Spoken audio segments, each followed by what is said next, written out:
Hi everyone. The massive political fallout is only starting in Ireland following the presidential election results yesterday.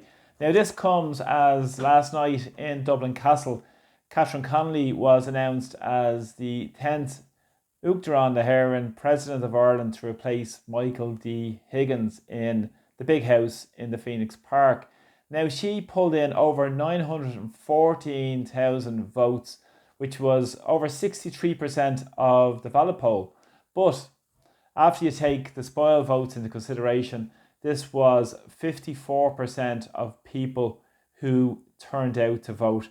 Now, the turnout was 46%, one of the lowest ever in presidential elections, unsurprisingly. So 54% of people who were on the electoral register did not vote. And at the same time, we had 13% of votes cast were spoiled. Now, there was various amounts of reason because so many votes were spoiled in the context of the anti-democratic nature and shambolic, farcical nature from start to finish of this presidential, inverted commas, election. Of course, Jim Gavin pulled in 103,000 votes, which was over 7% of that valid poll, dropped down to about 6% of the total poll that was cast. But it's just remarkable that so many people still went out and voted for Jim Gavin after he announced he was not going to be seeking the presidency. But at the same time, Catherine Connolly made a few remarks last night that I just want to briefly speak upon before I speak on the wider issue of the spoiled votes. Now, she spoke in her opening remarks to say that she would be an inclusive president and also said that she would only speak when necessary. Of course, she said she wants to be a voice for peace and a voice for neutrality. And she also spoke about the existential threat of climate change. She went on to say that we live in a democracy and we should look for constructive questioning of everything. And urged everybody to use their voice and said she wanted to be inclusive. And she wanted to keep the values and to champion diversity in Ireland and to be a president for all. And also, interestingly, she went on to say that she would be using her position as professionally as possible. Now, of course, previously, Catherine Connolly worked as a barrister and represented financial institutions in the context of home repossessions. But of course, now at the same time, she said that this was in her professional capacity. But now it's interesting that she used the remarks professionally in her opening remarks on the stage in St. Patrick's Hall in Dublin Castle yesterday evening in the presence of the Taoiseach Micheál Martin and Simon Harris. But we wait and see how this develops over the next period of time in terms of using their voices for neutrality. And let's see what happens with the legislation is presented in front of Catherine Connolly, whether she'll go along with it or whether she'll challenge it. So that's yet to be seen. But in the context of those votes, it's very, very important to note in terms of where they came from, in terms of the spoiled votes, which was a massive, massive amount. And it was a record amount in Irish history. And it should sell and send a strong political message across society. And of course, to those people that occupy the fine halls of Leinster House, who are completely out of touch from ordinary people's existence right across the country. And we know the farcical, anti-democratic nature of this election from start to finish, which has made a mockery of Irish democracy. And that's tied into a lot of the remarks that were made on these spoiled ballots. A lot of people made the reference to no democracy in the election process and next to no democracy across Ireland. Of course, Micheál Martin, Taoiseach, who's under massive, massive pressure internally. So was Fine Gael, following their essential collapse in this presidential election.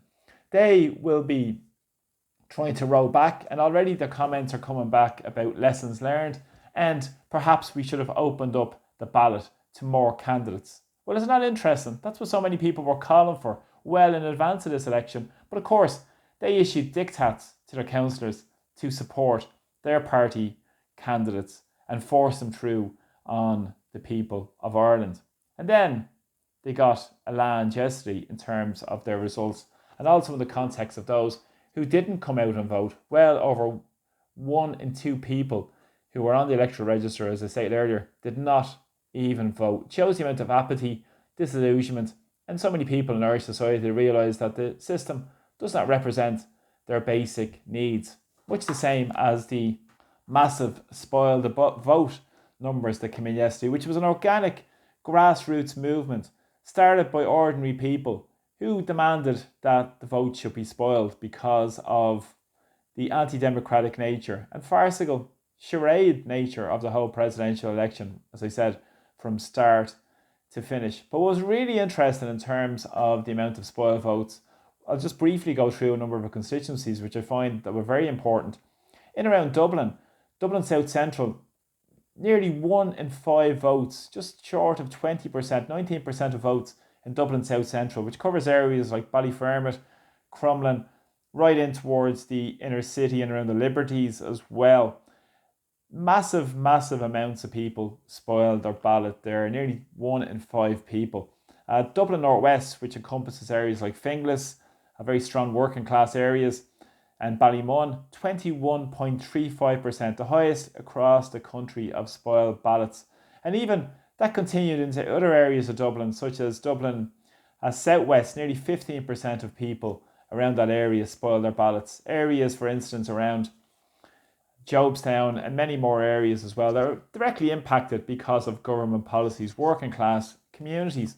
And much the same as we go right across the country, where we see high rates such as nearly 17.6% in Offaly of spoiled ballots, 15.9% in Meath West, and Wicklow Wexford was about 14.5%, and Kildare South was over 15%, Louth was 16%, and many more constituencies were tipping around that mark. But of course, if you go to some of the more affluent areas, there is in our society, for instance, in around Dublin, in areas, for instance, in Dublin Bay South, it dropped down to 8% of spoiled ballots, but that was off a basis of 42% of people who turned out. They voted about 40% for Heather Humphreys. So what does that tell you about a lot of people who represent Heather Humphreys around the D4 area? Of course, areas that haven't been impacted by the policies and benefit to a vast extent of the policies impacted by the political establishment. And of course, other areas such as Dún Laoghaire, Rathdown and many more areas as well had a very low amount of spoiled ballots because the system works quite well for people in locations. Not all, obviously, but the majority of locations of those more affluent parts of Dublin. But really it tells you there's a serious lack of democracy in Irish society. And of course, judging by my open remarks, in terms of the political establishment's response to this, they're going to talk about opening the doors to perhaps more candidates in the future, and let's see how this develops. But this has made really massive waves around the world in terms of what's happening. Of course, the commentary will be all over the landslide win, but they won't go behind the figures and realise so many who didn't vote, who didn't partake in the system, and on top of that, the massive, overwhelming amount of and resounding amount of people, as I said, an organic grassroots movement. There was no posters, there wasn't massive media coverage on this, and people went out and actually spent their time to exercise their ballot in terms of spoiling their ballot. And of course, much of the commentary on those ballots and people that wrote on their ballots was about no democracy. There was a lot of commentary around the young girl, for instance, in City West that was horrifically sexually assaulted a number of days ago, that sparked massive outrage in the local and wider community and right across Ireland in the context of that. And of course, we've had no political accountability or any opposition politician asking for the resignation of the Minister for Migration / Justice, Jim O'Callaghan. Of course, he's leader in waiting for Fianna Fáil as soon as he edged the lame duck Taoiseach Micheál Martin out. Neither Norma Foley, the Minister for Children, and of course she's over at Tusla, and this child was young innocent girl was in a state care. This is absolutely just unimaginable what's taken place, but there's been nobody calling for the heads of Foley either. And of course, more and more working class people are just impacted by these policies and are being left behind because there's next to no representation for working class people. You have the so-called opposition who are more interested in the woke stroke identity politics agenda than working on the working class issues.